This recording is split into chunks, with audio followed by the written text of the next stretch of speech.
अहिल्यानगरमध्ये राष्ट्रीय आरोग्य अभियान कर्मचारी एकत्रीकरण समितीच्या वतीने जिल्हा परिषद आवारात बेमुदत काम बंद आंदोलन सुरू करण्यात आले आहे।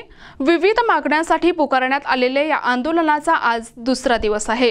गेल्या 2 दिवसांपासून सुरू असलेल्या या आंदोलनात सुमारे 1200 कर्मचारी सहभागी झाले आहेत। राष्ट्रीय आरोग्य अभियानाअंतर्गत कार्यरत असलेल्या या कंत्राटी कर्मचाऱ्यांचे शासनाच्या सेवेत कायमस्वरूपी समायोजन करावे या प्रमुख मागणीसाठी हे आंदोलन पुकारण्यात आले आहे। याशिवाय वेतनवाढ, समान काम समान वेतन, भविष्य निर्वाह निधी यांसारख्या 18 विविध मागण्याही त्यांनी शासनासमोर ठेवल्या आहेत। या आंदोलनामुळे जिल्ह्यातील आरोग्य सेवा विस्कळीत झाली असून अनेक रुग्णांना अडचणींचा सामना करावा लागत आहे।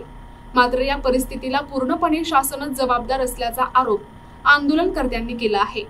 शासनाने आपल्या मागण्यांकडे दुर्लक्ष केल्यानेच आपल्याला आंदोलन करण्याचा निर्णय घ्यावा लागला असे त्यांनी सांगितले।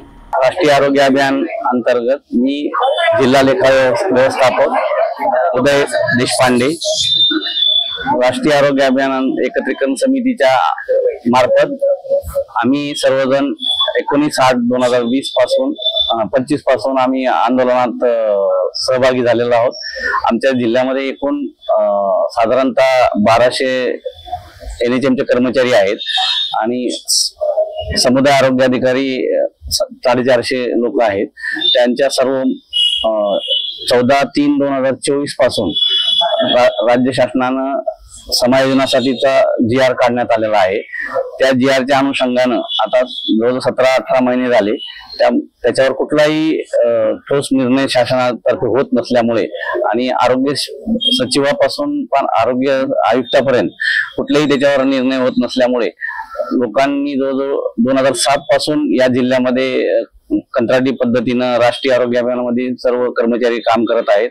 यातले 10 वर्ष झालेले कर्मचारी साधारणतः 700 ते 800 लोक आहेत, जे आज आता 50च्या वरती त्यांचं वय झालेलं आहे। काही लोक आरोग्याच्या समस्याने ग्रासलेले आहेत। त्यांच्या सर्व लोकांच्या ज्या समस्या आहेत त्या पूर्ण करण्यासाठी शासनाला काहीतरी आमच्या मागण्या ज्या 18 मागण्या आम्ही मान्य कळवलेल्या आहेत त्याच्यामध्ये त्यांनी आम्हाला त्या 18 मागण्या मान्य कराव्या यासाठी हा बेमुदत आंदोलन आम्ही चालू केलेलं आहे।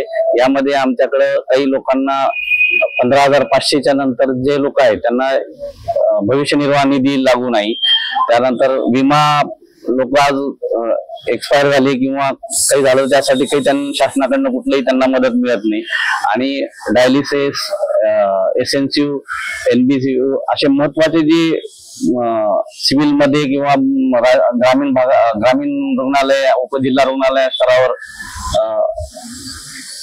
हॉस्पिटल आहेत त्यामध्ये हे सर्व कंत्राटी लोकच त्या याच्यावर काम करतात।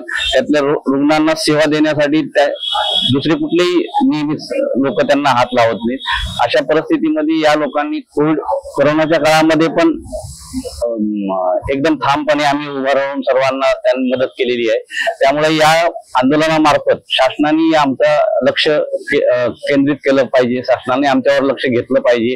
या दृष्टिकोनातनं मानधन वाढ, आता समान काम समान वेतन, लोकांना जे नियमित लोक आहेत जे काम आम्ही करतोय तेच ते लोक करतात तर त्यांच्यावर जे पेमेंट आहे त्या पद्धतीने सुद्धा मानधन या आमच्या कर्मचाऱ्यांना नाही। त्यामुळे शासनाने याविषयी कुठेतरी लक्ष केंद्रित केलं पाहिजे। या दृष्टिकोनातून आम्ही हा आंदोलन उभा केलेला आहे। हे बेमुदत आंदोलन आहे।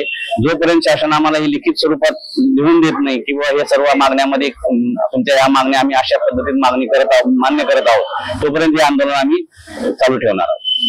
माझं नाव सुषमा सुरेश साठे, मी जिल्हा रुग्णालय अहमदनगर अहिल्यानगर येथे स्टाफ नर्स म्हणून आता कार्यरत आहे।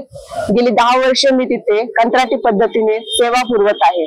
तरीही 14 मार्च 2024 रोजी आमचा GR पास झाला असूनही 16 महिने झाले तरीही शासनाने कसल्याही प्रकारची आतापर्यंत कोणतीही पुढे त्यांनी त्यांची हालचाल केलेली नाहीये।